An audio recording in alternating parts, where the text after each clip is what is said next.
Você está no canal Eu Estudo a Lição com o pastor Samuel Camilo. Hoje é domingo, dia 30 de junho de 2024.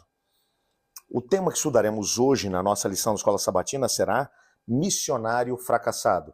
O texto que serve como base para o nosso estudo, ou pelo menos um deles, é Atos capítulo 12, verso 12, que vai dizer especificamente o seguinte: quando Pedro se deu conta disso, foi à casa de Maria, mãe de João Marcos, aonde muitos estavam reunidos para orar. O contexto desse texto é a prisão de Pedro. Você deve se lembrar disso. Herodes havia prendido Pedro logo depois de ter trabalhado de forma muito intensa para destruir a igreja, tentando ganhar alguns pontos com a liderança do Sinédrio. Ele já havia prendido Tiago, irmão de João, e havia matado Tiago.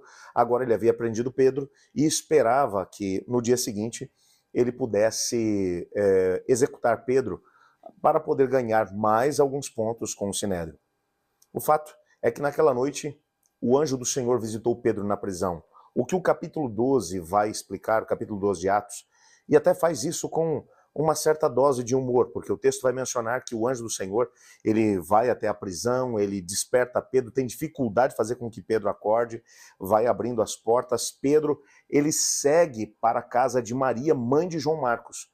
Nessa casa estava acontecendo uma reunião de oração. A igreja estava ali reunida com o propósito de clamar a Deus pela libertação de Pedro. Mas quando Pedro chega, as pessoas não acreditam que é ele. Acham que é o anjo do Senhor disfarçado de Pedro que está lá na porta. E Pedro, enquanto isso, bate na porta pedindo para que eles abram. E eles ficam espantados quando Deus resolve responder à oração deles. Eles estavam fazendo uma reunião de oração, mas não acreditavam na resposta de Deus. É esse o contexto do capítulo 12. Mas essa reunião de oração acontecia na casa de Maria, mãe de João Marcos. Provavelmente esse lugar onde aconteceu essa reunião de oração fosse o mesmo lugar aonde na quinta-feira à noite, a última quinta de Cristo aqui na Terra, havia um cenáculo, que era uma sala grande no segundo andar de uma casa, provavelmente uma família muito abastada, porque só famílias muito abastadas possuíam um ambiente como esse. Provavelmente teria sido nesse lugar onde essa reunião de oração aconteceu, o mesmo lugar onde teria acontecido a ceia na quinta-feira à noite. É interessante, esse capítulo 12 ele é preparatório para o capítulo 13. O capítulo 13 começa mencionando que Paulo, ou Saulo, nessa altura ainda, e Barnabé, eles estavam ali em Antioquia da Síria, uma igreja nova que havia surgido, hoje mais ou menos o sul da Turquia, ok? Eles estavam ali naquela igreja, uma igreja recém-formada, uma igreja que havia sido criada em muito por causa da própria perseguição que foi movida em Jerusalém. Os apóstolos descobriram o que estava acontecendo e eles agora enviam Barnabé para esse lugar. Por que Barnabé é um personagem tão importante no contexto do capítulo 13? O capítulo 12 já o introduziu, ainda que de forma muito sutil. Lucas costuma fazer isso na sua maneira de poder escrever. Ele fala de Maria, mãe de João Marcos, que tem ali um grau de parentesco. Provavelmente essa Maria fosse irmã de João Marcos. João Marcos provavelmente era sobrinho de Barnabé. E o que vai acontecer aqui nesse contexto é que o próprio Barnabé é quem está sendo levado, é quem está indo, aliás, lá para Antioquia da Síria, e ele é quem convida Saulo para fazer parte desse processo de busca que está acontecendo, ou de implantação, de fortificação dessa igreja de Antioquia da Síria. Nos anos em que eles vão passar por ali, Barnabé é um indivíduo relacional. Barnabé é o tipo de gente que agrega a gente. Enquanto Barnabé traz pessoas, Paulo ou Saulo, ele vai trabalhar com a questão teológica, ele vai pregar, ele vai dar ensinamento. E essa igreja cresce de forma assombrosa, tornando-se inclusive mais importante do que a própria igreja de Jerusalém. E em grande parte por causa, sim, do ministério de Paulo e Barnabé naquela mesma cidade. Mas agora o Espírito Santo do Senhor se manifesta naquela igreja e vai dizer: separem para mim Barnabé e Saulo para a obra que eu os tenho designado. É o Espírito Santo quem os envia agora com o propósito de fazer com que eles, de alguma forma, conseguissem plantar novas igrejas. Eles saem agora para o mundo gentílico. Nessa altura, Barnabé vai trazer junto com Saulo João Marcos. Essa informação é muito importante. João Marcos é ainda muito jovem quando ele é trazido para essa missão. É uma missão que, num primeiro momento, está sendo dirigida por Barnabé. Você percebe nitidamente, pelo contexto do capítulo 13, que a primeira parte da viagem é Barnabé quem vai dizer, ó, nós vamos seguir para aqui, vamos para lá. Barnabé, inclusive, é quem vai mencionar que eles vão para a ilha de Chipre. Barnabé era natural de Chipre. Barnabé, ele quer ir até Chipre, porque aquela é sua terra natal, ele quer pregar o evangelho ali. Como já mencionei, Barnabé é um indivíduo relacional, é um indivíduo manso, tranquilo, ele agrega gente. Quando eles chegam ali em Chipre, eles começam a pregar para o procurador romano que ali se encontra. Ele está muito interessado naquilo que eles falam. Mas há um judeu que pratica artes mágicas que, enquanto o Barnabé e o Saulo pregam, ele, depois que a mensagem é pregada, ele tira do coração do procurador essas coisas. Saulo vai aguentando durante um tempo e Saulo, ele toma agora uma iniciativa, ele se aproxima daquele indivíduo e diz, como você tem tirado o conhecimento de Cristo dos olhos do procurador, então agora você vai ficar cego. E o indivíduo ficou cego. Nisso, Saulo vai olhar para o procurador e vai dizer, e você, vai aceitar Jesus ou não? E o procurador na hora aceitou a Jesus, você imagina que a cena. E o evangelho começa agora a crescer de forma tremenda ali em Chipre.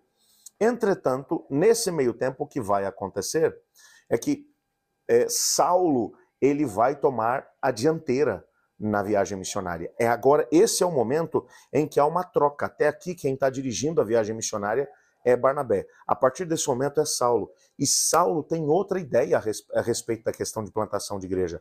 Saulo, ele está preocupado, em grande medida, com aquilo que tinha sido a razão do seu chamado. Quando Ananias o havia encontrado e dado o recado de Deus para ele, o recado era, você é um vaso escolhido para pregoar a respeito do meu reino para os gentios. Você é um vaso escolhido para levar a mensagem para os gentios. E ele não queria ficar apenas nas colônias judaicas. Ele tinha um sonho, ele queria ir até lugares muito mais desafiadores do que os lugares onde já havia uma colônia judaica. E ele vai agora seguir para a região da Galácia, uma região difícil, uma região ainda também no sul da Turquia, hoje atual sul da Turquia. Os gauleses haviam sido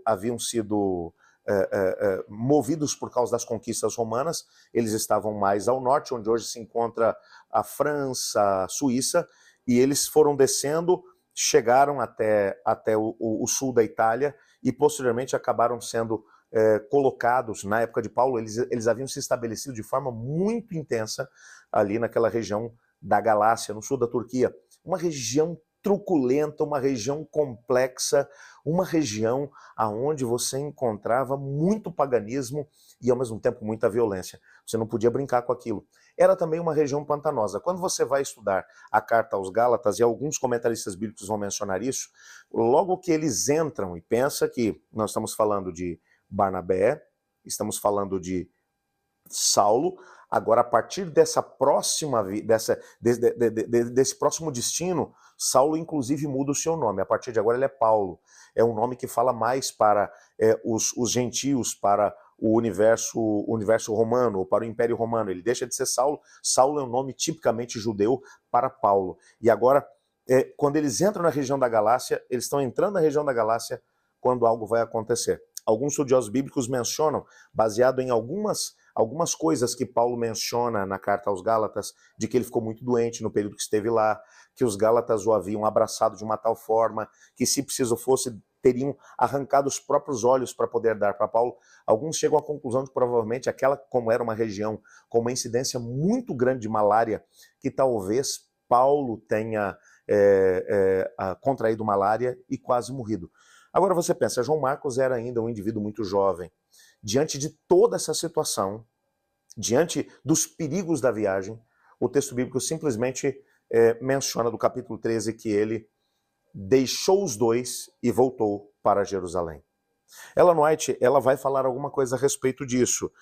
Há um texto que vai aparecer aqui no nosso guia de estudos, do livro Atos dos Apóstolos, na página 108, onde Ellen White diz assim: Marcos, dominado pelo temor e desânimo, hesitou por um momento em seu propósito de se consagrar de todo o coração à obra do Senhor. Pouco habituado a sacrifícios, ficou desanimado com os riscos e privações do caminho.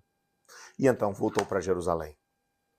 João Marcos, pensa aqui nessa cena, João Marcos é de uma família abastada de Jerusalém, ele não estava acostumado com os riscos, com as situações, ele imaginou que fazer missão ia ser uma coisa mais simples. O fato é que no meio da situação, por causa dos problemas que ele viu no caminho, ele acabou desanimando. Portanto, o que Ellen White menciona está plenamente de acordo com aquilo que um grupo de teólogos menciona a respeito do tema. Provavelmente, a entrada de Paulo na região da Galácia fez com que João Marcos hesitasse. E realmente, quando você pensa no que foi a história de Paulo e Barnabé ali naquela região, Paulo, entre outras coisas, passou por perseguições por parte dos judeus, foi perseguido, ele chegou a ser até mesmo apedrejado e dado como morto. Imagina que para um rapaz ainda muito jovem, de uma família abastada, não acostumado com situações complexas como essa, foi muito complicado. O fato é que o primeiro capítulo da história de Marcos mostra que Marcos ele foi um missionário fracassado. Isso aqui tem que fazer com que a gente pare para poder pensar. O que eu gosto da Bíblia é que a Bíblia ela não poupa ninguém. Ela não coloca panos quentes em cima da história das pessoas porque elas acabaram desempenhando um papel importante. Ela não mascara a história. A Bíblia podia ter omitido essa parte da história de João Marcos. Nós nem ficaríamos sabendo. Por que a Bíblia menciona isso? Porque às vezes eu e você, enquanto passamos pelas dificuldades da vida, nós também somos tentados a desistir. Quantas são as vezes que a gente tropeça, cai, que a gente recua quando deveríamos estar avançando? A graça de Deus é tão grande que ela sempre trabalha para poder nos resgatar, mesmo quando tomamos decisões equivocadas. Essa foi a realidade de João Marcos. E o que o texto está dizendo é que assim como o Senhor Deus, ele foi pegar o menino que tomou uma decisão equivocada, que deixou os dois apóstolos numa situação realmente muito complicada, mas que depois acabou tendo oportunidade para se redimir dessa situação, ele também desanimou. Você está desanimado hoje? Pois bem, a lição desse trimestre ele começa dizendo que o Senhor Deus tem um plano também para os desanimados, que ele pode trabalhar para que novas escolhas possam mudar o nosso presente e o nosso futuro. Eu realmente espero que Deus possa trabalhar na tua vida e também na minha. Amanhã a gente vai desdobrar um pouco mais o segundo capítulo da história de João Marcos. O tema que estudaremos será Segunda Chance. Vai valer a pena. Mas antes disso eu quero orar junto com você. Se eu estou falando hoje para alguém que talvez passou por algumas situações difíceis na sua vida, que acabou desistindo em determinado momento da sua caminhada, eu quero orar por você e pedir que o Senhor Deus te ajude a tomar decisões melhores, que te tragam para mais perto do Senhor. Ore comigo. Obrigado, Pai, por tua palavra e pela certeza que temos de que o Senhor nos ama, tem planos para a nossa vida. Às vezes nós tomamos decisões erradas, como o jovem João Marcos. Mas obrigado porque o Senhor não desiste de nós. Eu estou orando agora com esse irmão, com esse amigo, que talvez tenha tomado decisões erradas, que talvez até tenha se afastado do seu caminho. Eu te peço que tome essa pessoa pela mão agora e traga de volta, como fez com João Marcos. Pois em nome de Jesus que oramos. Amém. Eu estudo a lição. E você?